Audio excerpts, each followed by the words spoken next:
अतैतदप्यशक्तोऽसि कर्तुं मद्योगमाश्रितः सर्वकर्मफलित्यागी तथा कुरु यतात्मवान् श्रेयो हि ज्ञानमभ्यासात् ज्ञानविशिष्यते ज्ञानात् कर्मफलित्यागी तो त्यागाच्छाति निरन्तरम् अद्वेष्टा सर्वभूतानां मैत्रः करुण एव च निर्ममो निरहङ्कारः समदुःखः सुखः क्षमी सन्तुष्टं सततं योगी यतात्मा दृढनिश्चयः मय्यपेक्षितमनो बुद्धिर् यो मद्भक्तः स मे प्रियः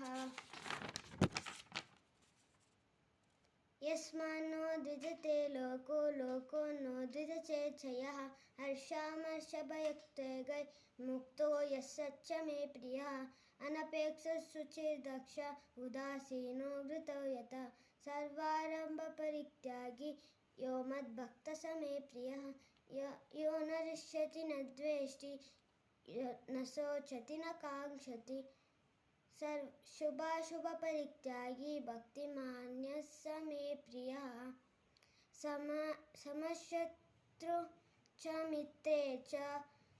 तथा मानापमानयोः शीतोष्णी सुखदुःखेषु समसंग विवर्जितः तुल्यनिन्दास्थितिर्मौनी यो न केनचित् अनिकेतस्थिरमदिर् भक्तिमान् मे प्रियो नरः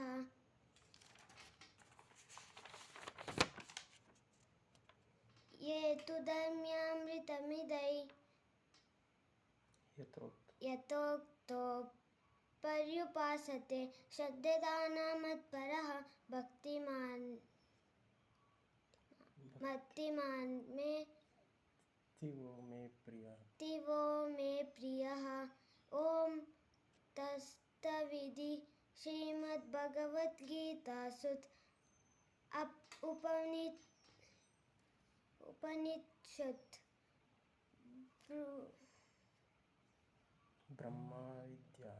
ब्रह्माध्याय योगशास्त्रे श्रीकृष्णार्जुनसंवादे भक्तियोगे नाम द्वादशोऽध्यायः श्रीकृष्णार्पणमस्तु योगेशं सच्चिदानन्दं वासुदेवं ध्वजप्रियं धर्मसंस्कारवन्तेयं श्रीकृष्णो वन्दे जगद्गुरुं